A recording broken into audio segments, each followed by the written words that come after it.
So ultimately, going back to where is it freedom of speech, but then where does it go into inciting violence? One is protected under our Constitution, the other is absolutely not. Hello, everyone, and welcome to the CyberWire's Hacking Humans podcast, where each week we look behind the social engineering scams, the phishing schemes, and criminal exploits that are making headlines and taking a heavy toll on organizations around the world. I'm Dave Bittner from the CyberWire, and joining me is Joe Kerrigan from the Johns Hopkins University Information Security Institute. Hello, Joe. Hi, Dave. Got some good stories to share this week, and later in the show, my conversation with Laura Hoffner. She is Executive Vice President at Concentric, and we're going to be discussing the dangers of online threats turning into real-world violence. Have you ever been to security training? We have. What's it been like for you? If you're like us, ladies and gentlemen, it's the annual compliance drill, a few hours of PowerPoint in the staff break room. Refreshments in the form of sugary donuts and tepid coffee are sometimes provided, but a little bit of your soul seems to die every time the trainer says, "Next slide." Well, okay, we exaggerate, but you know what we mean. Stay with us, and in a few minutes, we'll hear from our sponsors at KnowBe4, who have a different way of training.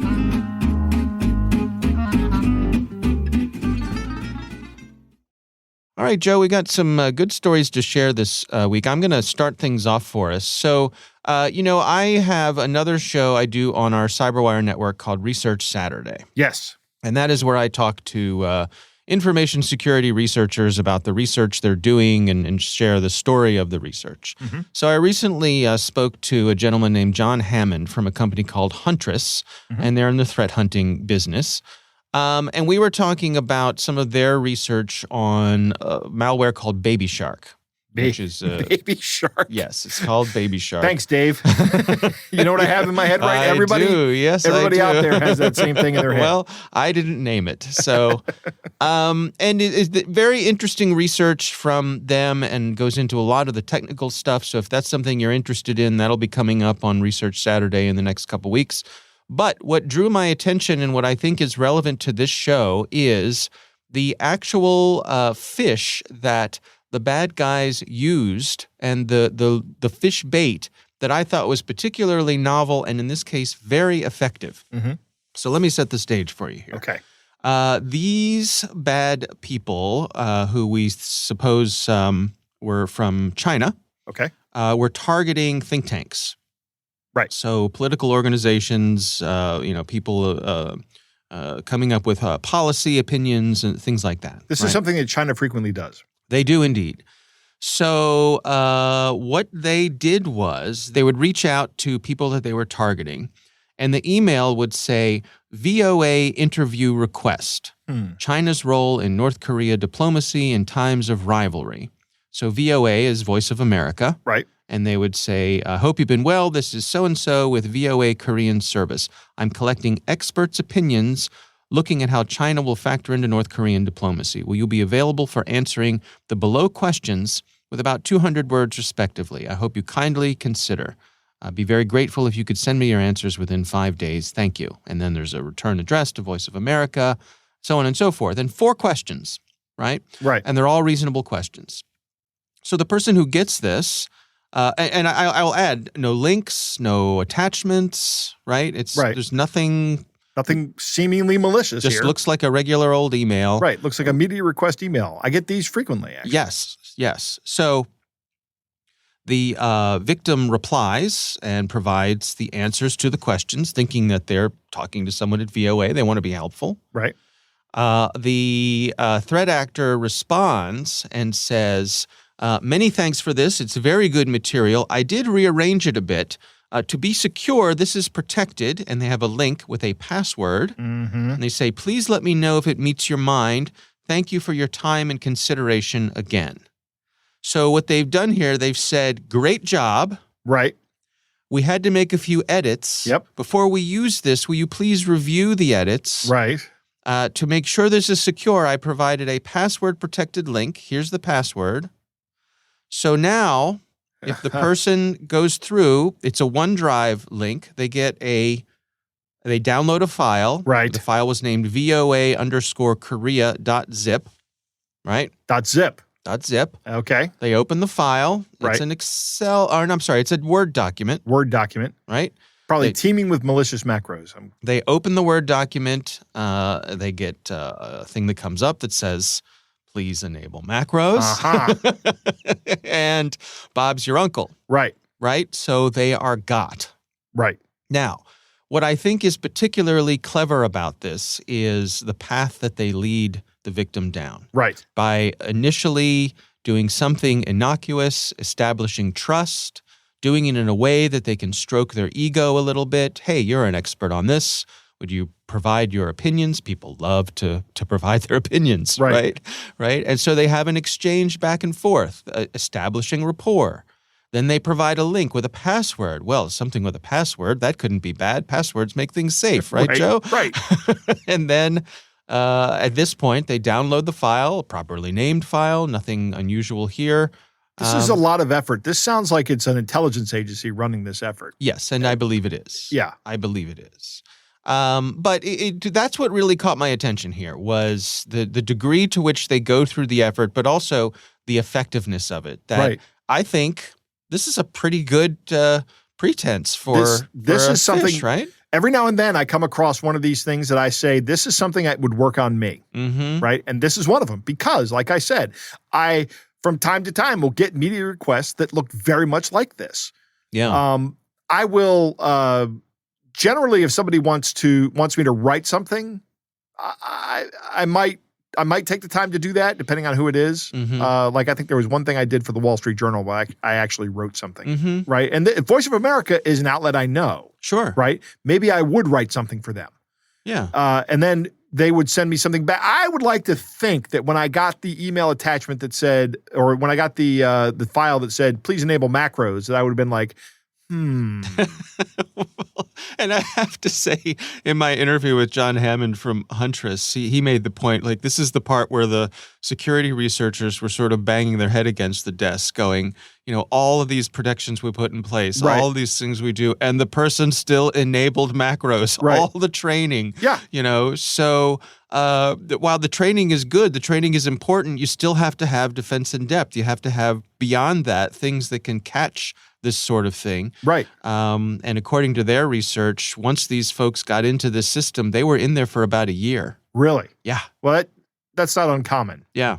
You know, what we often talk about the economic situation of these malicious actors, but when you're talking about an intelligence agency, their incentive is different. Right? It's still an economic situation if you look at it, right? Yeah. Depending on if you read like Dubner and Levitt, the Freakonomics guys, they talk about the economics incentives are not always monetary. But they're still incentives. Yeah. And these guys are incentivized to lay low and just collect information. Right. That's their job. Right. So that's what they do. They're not trying to monetize this. They're just trying to collect. The value is the information. So that's something that lets them remain as unobtrusive as possible while collecting all the information. That's why these intelligence agencies, when they get in, they tend to stay there for a long time, like a year. Yeah. So, again, interesting story. We'll have a link to the actual research from the folks over at Huntress. And again, there's a Research Saturday episode that digs really deep into this. That'll be coming out probably in the next couple weeks. So if you're interested in that, stay tuned. That'll be coming up soon. That is my story this week. What do you have for us, Joe? Dave, I meant to tell you this last week, but I am now a crypto millionaire. Really? That's right. Again? Yes.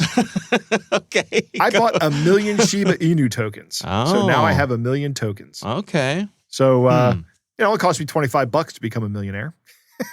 That's a very interesting I don't have definition of millionaire. Yeah, I have if a I million say or something. if I have a million squares of toilet paper, am I a millionaire? Well, no, because that's not a token or a coin that you can exchange for things. I can imagine circumstances where it could become valuable Well, and worth yes, exchanging yes. for things. But I digress. You go back on. 2 I don't years, mean it to becomes very hijack your valuable. conversation here. Go ahead, Joe. Also, recently I installed a non-custodial wallet on my phone to hold some Dogecoin, right? Okay. Another equally valuable Well, you're a high roller, Joe. I am, You're a Dave. high roller. I am. Okay. And, you know, right now I have about $20 in this wallet. It's All right. it's not a lot of money. Do you have your phone handcuffed to your wrist so no one can grab it and run off? Yeah, I'm really worried about it. Yeah, okay. I even went so far as to make some silly bet with my wife. I can't remember what it was, but I said, I'll bet you 10 Dogecoin that's not the case, right? Oh, and I lost the bet. Oh. So I had to go out and install a crypto wallet on my wife's phone and then send her 10 Dogecoin. I see. That was about 14 cents. Dave. Okay. It's a lot of money. Yeah. Right? A lot of cryptocurrency. Yeah.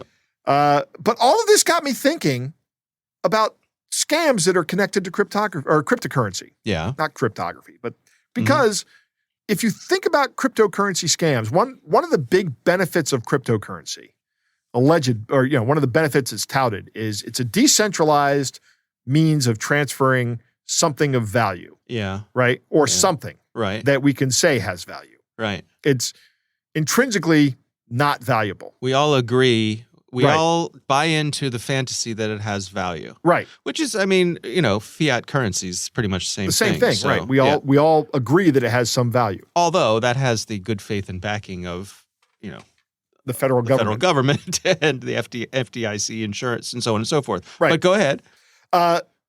But because these things are decentralized, they're trying to regulate it, but really the process will never be able to be regulated. So if somebody says to you, Dave, give me 10 Dogecoin, Yeah. there's nothing you can ever do to get those coins back. Once it goes out on the blockchain, it's permanent, right? Okay. So Well, that's help me understand here, because Right. haven't we had cases recently where law enforcement has clawed back they have. cryptocurrency funds? They have, but you know how they did that? They have broke guns. That's how they did that. well, right. They have guns. Right. That's right. They put a gun to somebody's head and say, "Give me the keys." Actually, what they did in that case, that was the Colonial Pipeline case. Yeah. They found the affiliate organization, not the actual ransomware company, but the affiliate who got the bulk of the cryptocurrency. Okay. They found their keys online, Right. their private keys. Okay. So once you have that, you have access to transfer the money out of the wallet. Okay. Right? Now, that brings me to this new Better Business Bureau report that came out last week about cryptocurrency scams, right? They say that cryptocurrency scams accounted for the second highest losses reported to the FTC with about $750 million. Wow. And there are a couple of ones I wanted to talk about in here. One of the things they said in this article was that cryptocurrency market offers new opportunities for tried and true investment frauds, such as Ponzi schemes and fraudulent initial coin offerings. Sure. Right? Yep. Anybody can say, hey, I'm going to start a new cryptocurrency, right? And you can actually do it. Or you can just say, give me the money and I'll give you the coins once we start the blockchain, and then disappear, right? So I wouldn't go in on an initial coin offering. Okay. That is not how I would get involved with something. Right. Personally. But one of the big things these scammers do, is they do fake investments. And the Better Business Bureau talks about this in this report, or in this article. You can link to the report from the article. But they say after purchasing cryptocurrency, people are directed to websites where they create an account in order to monitor their investments. Now, these websites look real for all intents and purposes, right? But they're not. Anytime you want to make a withdrawal of your earnings, you're asked to pay more money to cover taxes or commissions or fees. And ultimately, you can never get your money out. They have one example of a customer who began learning about Bitcoin in the summer of 2021. Probably locked in, said, what else are you going to do? What else are you going to do? Right. So she reached out on WhatsApp to an investing service she saw mentioned repeatedly in the comments of a YouTube video about Bitcoin. All right. So here's what's going on behind the scenes. There's these scammers. They're watching, they know where the Bitcoin videos are. So they get on there and they go into the comments and they go, hey, if you want to invest in Bitcoin, contact us on WhatsApp. Right. Then you get on WhatsApp, which is an end-to-end encryption communication channel owned by Facebook, so don't use it. I should say Meta, I guess, now. It's Meta, yeah. Right. So these guys start scamming these people. She was instructed to buy $1,500 in Bitcoin via Cash App. Dave, did you know that you could buy Bitcoin on Cash App? I did not know. Right over there, that's my phone. Okay. I have the Cash App on that phone. Okay. Right? I didn't know I could buy Bitcoin with it. Oh, who knew? But I looked it up as part of my exhaustive research for this episode. Sure enough, there it is. I can buy Bitcoin with it. Oh, okay. I don't know if that means I didn't buy any Bitcoin with it because, I don't have that kind of money, Dave. I saved my money for Dogecoin and Shiba Inu coins. Sure. When some people zig, you zag. Right, that's right. Yes. So she sends the Bitcoins via Cash App. And 10 days later, she receives a screenshot displaying a balance that she had more than $7,300. Oh. So she's very happy. She says, let me have some of my earnings. And they say, oh, there's a 10% commission and broker's fee of more than $800, right? So it's a 10% commission plus a broker fee. Yeah. So, and they're saying, okay, that's going to be $800 to get your $7,300. She pays both because she thinks I'm still up. Right. And then she receives an email to pay an additional sum of nearly $1,200 to withdraw her money. Ugh. And that's when she realizes this is a scam. Mm-hmm. So she gets off fairly cheap, right? She gets out of here for a little over $2,000. Yeah, that's an expensive lesson. It is. But we've seen losses that are much higher. Sure. And immediately, what I'm happy to hear is that this woman said, yeah, this is a scam. I'm done. Mm-hmm. And if she'd have paid that $1,200, there would have been another fee after that. They would have just kept charging her fees. Mm-hmm. That's how this works. Mm-hmm. So they have some tips in here. Number one is guard your wallet. So you have two ways you can keep your cryptocurrency. Two main ways. You can keep them in your personal wallet, or you can keep them in an exchange. Okay. The exchange manages the wallet for you, so you don't have to worry about that. But if you have your own wallet, like an app on your phone that's actually a crypto wallet that holds cryptocurrency, then you have on your phone the keys, the private keys. Right. Right? The cryptographic keys. The cryptographic keys. Okay. And one of the ways that you can transmit those keys is by something called a key phrase, right? It's a passphrase. Okay. That's a bunch of different words that don't make any sense, but they're random. But really what these are these words just map to different sections of your key. Uh-huh. So if you enter the words in the correct order, you are able to reconstruct your key. Okay. One of the big scams that these guys do is they try to get you to give them that. Oh. Because then they just need to install the wallet on their phone, enter the passphrase, and they have all your private keys, and bam, they will empty out your wallets in a matter of seconds. I see. So don't do that. Yeah. Guard your wallets. Right. Don't pay for products with cryptocurrency. That's another big scam, apparently. Huh. I don't know how I feel about that one. If there's a business out there that accepts products via cryptocurrency or accepts payment via cryptocurrency, and it's a reputable business, maybe. Yeah. If you're going to do an in-person trade, that's probably fine, right? Beware of fake recovery companies, right? Somebody that tells you that they're going to get your cryptocurrency back, and unless those people are, like you said, government officials with guns, they're probably not going to do that. Right. Right. It's just not really possible. Yeah.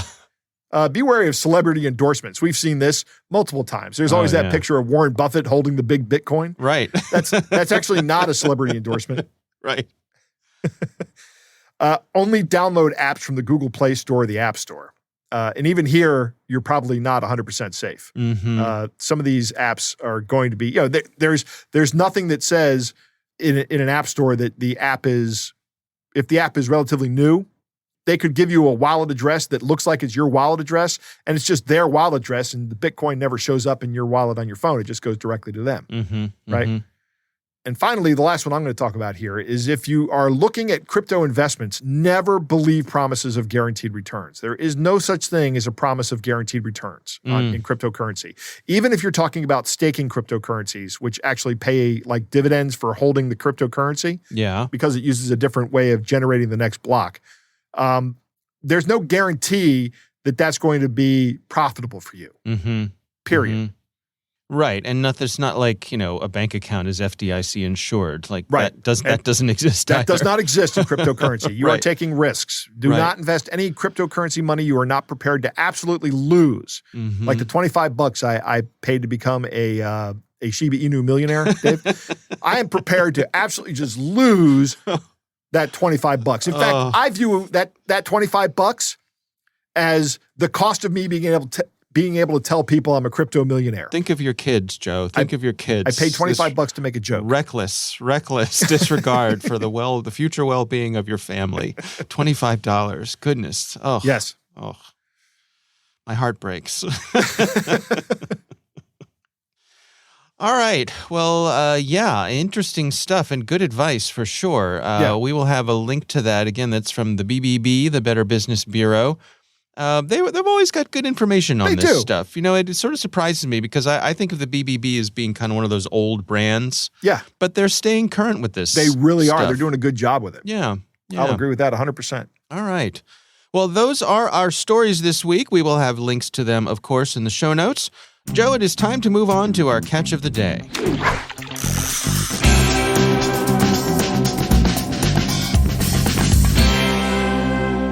Dave, our catch of the day comes from Andre, who writes, Dave and Joe, saw this email titled, Please, I urgently need you to help, and immediately thought of your amazing podcast. Well, thank you, Andre.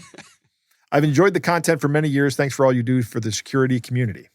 All right. So, Dave, why don't you go ahead and read this email? All right. It goes like this. I am John White of the U.S. Army Force and one of the commanding officers of the U.S. Central Command here in Syria. Please, I urgently need you to help me safeguard the amount of money I have here in my possession, which is worth the sum of $11,500,000 US. I came across this mega cache while on operation, as we were on a massive attack campaign against the ISIS terrorist group. But minding how horrible and risky it is here in this military camp, I deemed it necessary to look out for a trusted fellow whom would assist me in safeguarding the cache until I get out of this horrible zone. It was on this effect that I started the search here online for an honest person whom I can trust to help me safeguard the cache, and I came across your mail address, and I want to know if you're willing to do this deal. I want you to know that I'm willing to offer you 40% of the total amount, which is $11.5 million. If you do help me safeguard this money and out of here, I will email you the details on how I plan on moving the cash out of this place as soon as I receive your response. Please get back to me ASAP. Thanks, John White. Sounds like an American, doesn't it? Yeah, sure. Yeah. Sounds like someone whose first language is English. Now my throat is sore, but go ahead. This is great. I don't think we have a military presence in Syria, Dave. Is that right? Yeah. It's hard to keep track of sometimes. It is. It is.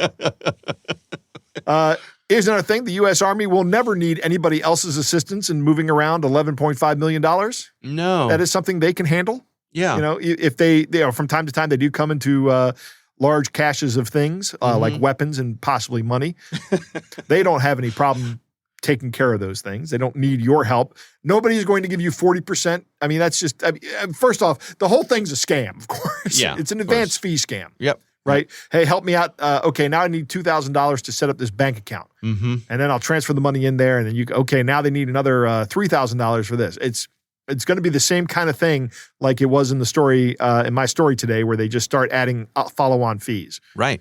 Never engage with these people. Just delete the email, or better yet, send it to us so we can all have a good laugh. There you go.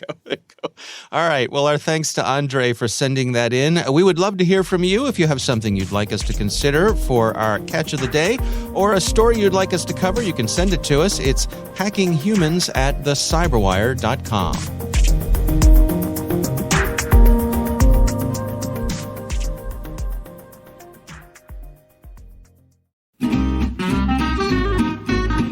And now back to that question we asked earlier about training.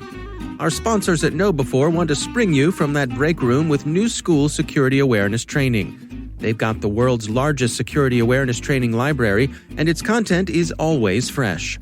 KnowBe4 delivers interactive, engaging training on demand. It's done through the browser and supplemented with frequent simulated social engineering attacks by email, phone, and text. Pick your categories to suit your business. Operate internationally? KnowBe4 delivers convincing, real-world proven templates in 24 languages. And wherever you are, be sure to stay on top of the latest news and information to protect your organization with KnowBe4's weekly Cyber Heist News. We read it, and we think you'll find it valuable, too. Sign up for Cyber Heist News at knowbe4.com/news. That's KNOWBE4.com/news.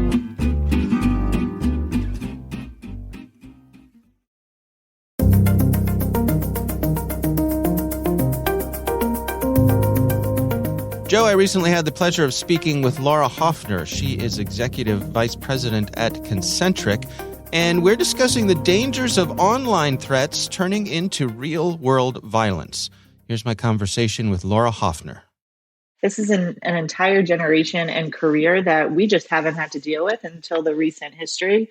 And so we are slowly catching up as to how best to support this unique security paradigm that these influencers do have. And I think it ultimately comes down to an accessibility and a desensitization problem. So, accessibility, meaning when in the past have we been able to watch someone in their bedroom, be able to interact with them on a regular basis, and hear their stream of consciousness without feeling like we are their best friend, right? And so that line of that accessibility being the norm now, but that does not necessarily inherently mean that you have a relationship with them.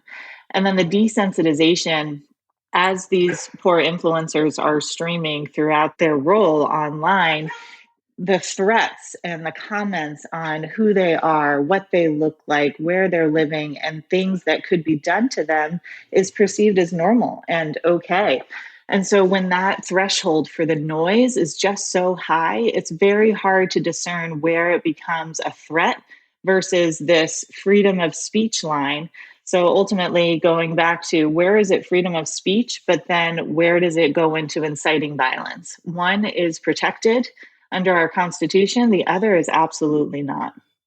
Yeah, I mean, it strikes me that part of what is going on here is a real shift in how we think about celebrity. You know, I think for me, being a little older and growing up and thinking of the celebrities that I admired or, aspired to maybe meet someday, part of being a celebrity was that you had a team of people around you who were sort of managing these things. And it strikes me that these days, someone, a YouTuber or a TikToker, can set up in their room and it's really just them. Right. The differences are one, the size of that entourage, right? Right now, there's just so many of our celebrities and influencers these days that they just can't possibly have that same entourage that they used to. But then also, those celebrities in the past had a very specific time where they were available to the public. They were playing a game and they could be seen for that hour and a half, or they're going to be going to a movie and a show. And that was it. The accessibility would start and stop at that point. But now what we're seeing is it's constant. You're live streaming as soon as you wake up in the morning, showing them where you're going for your breakfast, coffee, et cetera, throughout the entire day. So people can follow you, and that obsession tendency can be very real. What do you say to folks who say, well, you know what, these folks should simply set better boundaries? Why invite me into your bedroom? Why invite me, all these places that used to be off limits? Do a better job of putting guardrails on yourself. Yeah, that victimization mindset, making it their fault, that how dare they should want security when they've chosen this profession. But then on Right. the other hand, we're also validating that profession by following them and giving them billions of views each time. So it's a very mixed message of what we're giving them, that please continue this access and this content, but also this is all your fault and we can't do anything about it. So that stigma really needs to stop. There was a really great documentary put together by Sweet Anita, who's a gamer, and she says that she really loves her profession. She just doesn't think she should have to die for it. And that quote is so profound, because who should think that they're choosing their profession and that they're willing to die for it just because of they're giving their fans what they want?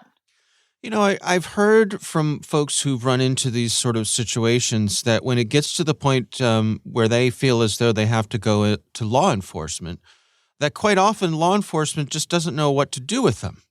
Yeah, and that's got to be so frustrating on both sides, right? So on their side, they're seeing these threats come in. They can point to exactly what this person said at this time, and usually it's a death threat very specifically. But then on the police side, with how much online content there is right now, there is just no way for them to look into every single death threat that's put online. That is just not something that's going to be able to happen. And then on the few threats that you are able to validate intent, how do you then go from a profile that was made off of a VPN without any personal information associated with it and try to find the perpetrator in any kind of swift amount of time before it becomes no longer relevant? Hmm. So the frustration is on both sides. Of course, going back to that desensitization, we have allowed people to say these things and just let it be this freedom of speech, which is not the case. It should not be that you are allowed to incite violence or conduct death threats online as part of your constitutional right. But then also, what these streaming services need to do is a little bit more of that verified account process, so that once an account makes a death threat, there is some research that could be done on the back end to see who was that, where are they, and how do we interrupt that possible switch from it just being an online threat to physical violence. Yeah, that's a really interesting point, and I think the way you're describing it has a bit of nuance that I don't think I've heard a lot of people talk about, and that's that.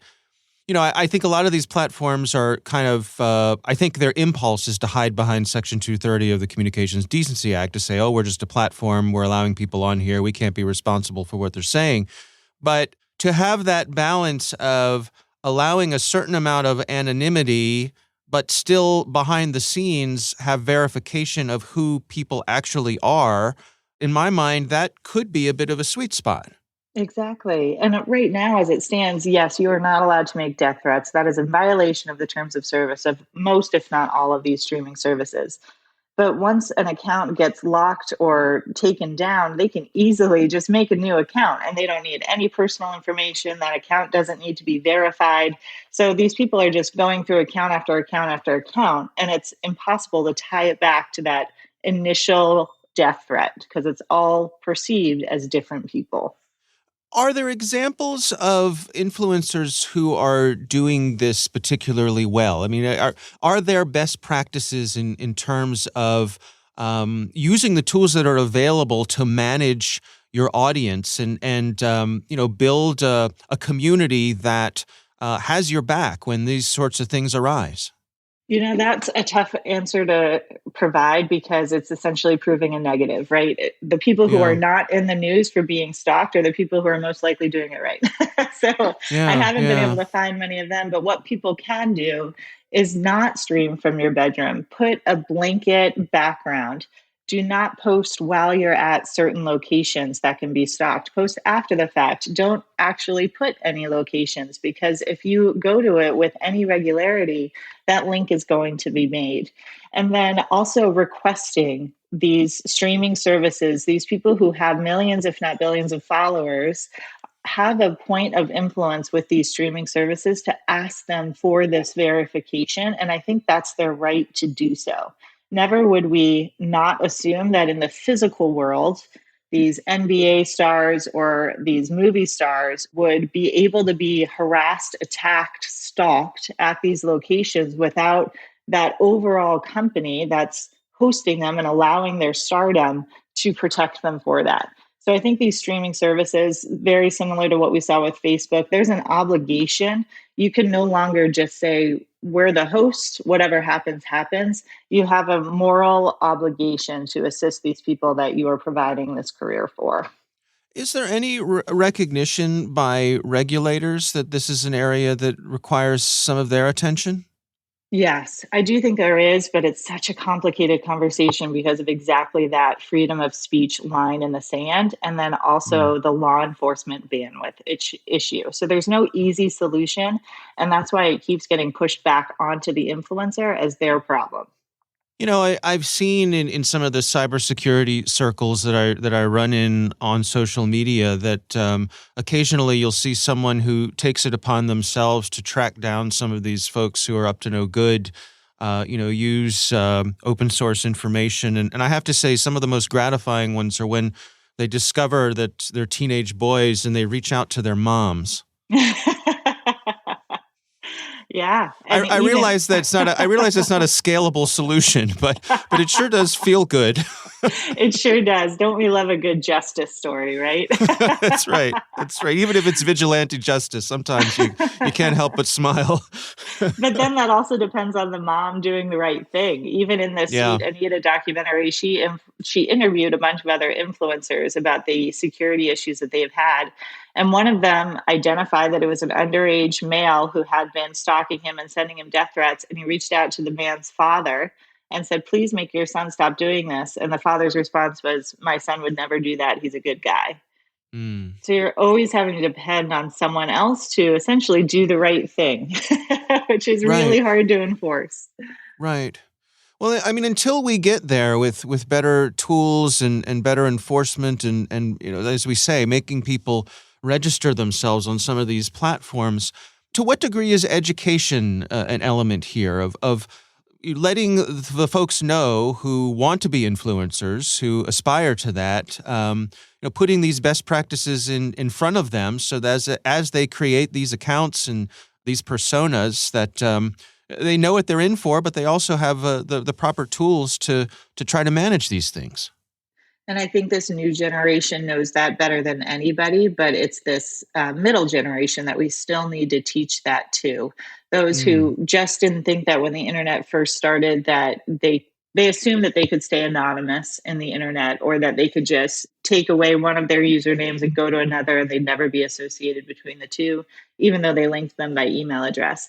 So that history of the internet that doesn't forget ever, this new generation gets that. And so I think that we have a good opportunity with them to identify these security protocols.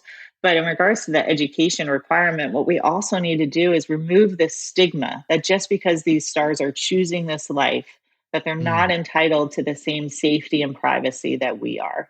And again, this new generation is doing a great job of removing all stigma and taking away stereotypes. And so hopefully this will be one of the many things that they could do that with. But that's what we owe these people, that we are asking to stream from their homes and to show us what products to buy and where to go, that they also have the right to inherent safety and privacy.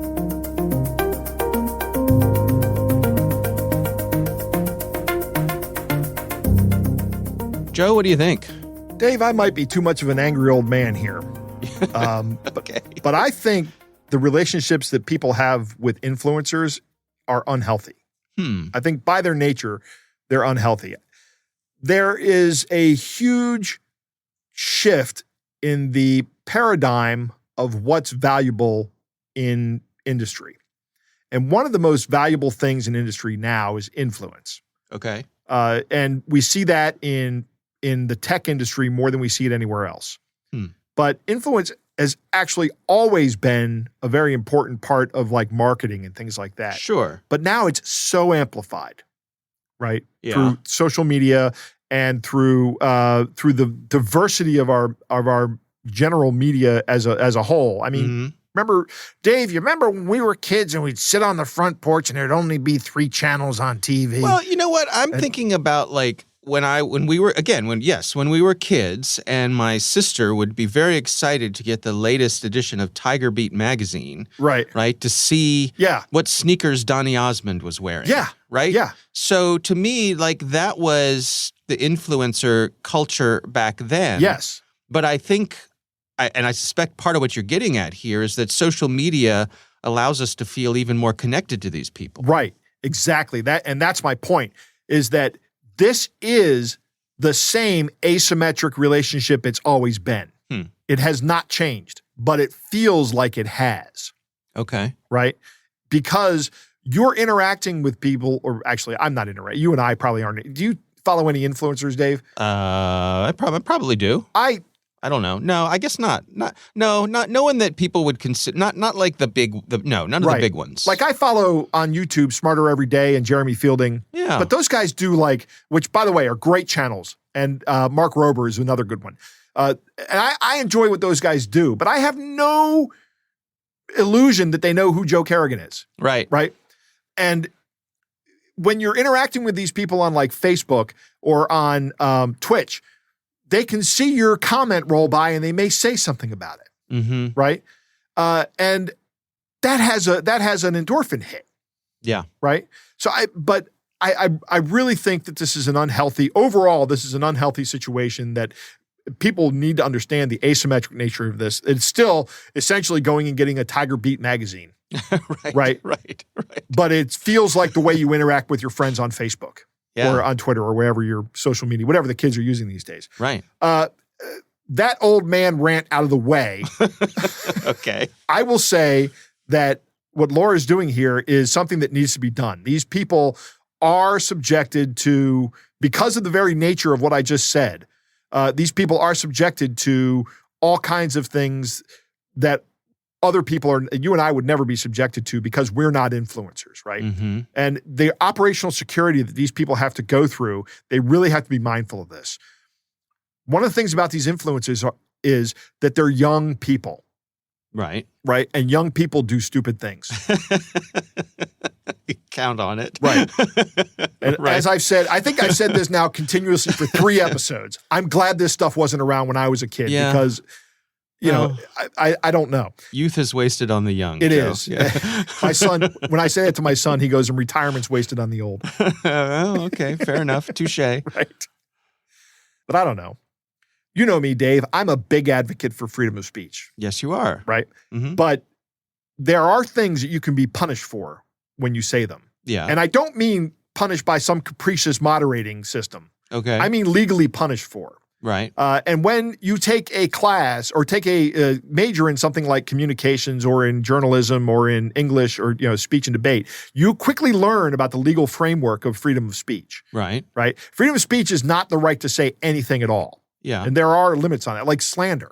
Sure. Like if you say something that's slanderous of somebody, they can haul you into court and sue you. Mm-hmm. If you make death threats against somebody, that's a criminal offense. Mm-hmm. They find out who you are, they can prosecute you criminally. Sure. Right? So, and I'm okay with that, even as a rabid free speech advocate. Yeah. You know?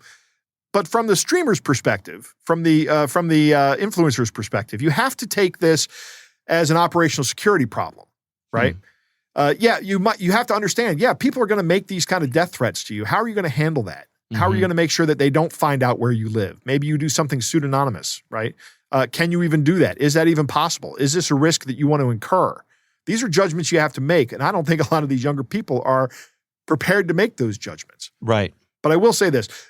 Do practice some operational security. Don't have pictures of you outside so that people can know where you are. Don't go to the same Starbucks every day. If you have habits, do not put those on your streams, right?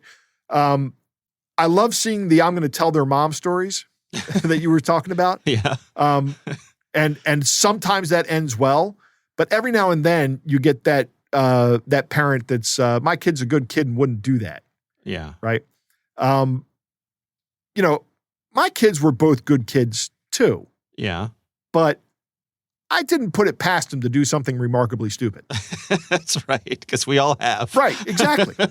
Right. So, you know, if nobody ever actually came to me and said, you know, your kid did this jerk thing. Right. But if they had, I would have gone, okay, I will have a conversation. Let me see. First off, let me see what like you have. them. What? Sounds like them. Yeah. That sounds like them. Let me see what you got. Right. I will present this to them and I will have a discussion with them. Yeah. And that will be the end of it. Yeah. Yeah. All right. Well, interesting topic. And, it is an interesting topic. And I understand that this needs to be done. But at the same point in time, I just don't think this relationship we have with these people is healthy. Yeah. Well, our thanks to Laura Hoffner for joining us. Again, she's an executive vice president at Concentric, and we do appreciate her taking the time for us. And we want to thank our sponsors, KnowBe4. They are the social engineering experts and the pioneers of new school security awareness training. Be sure to take advantage of their free phishing test, which you can find at knowbe4.com/fishtest. Think of KnowBe4 for your security training.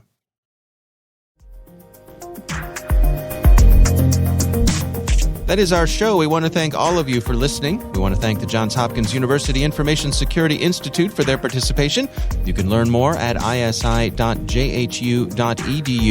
The Hacking Humans podcast is proudly produced in Maryland at the startup studios of Data Tribe, where they're co-building the next generation of cybersecurity teams and technologies.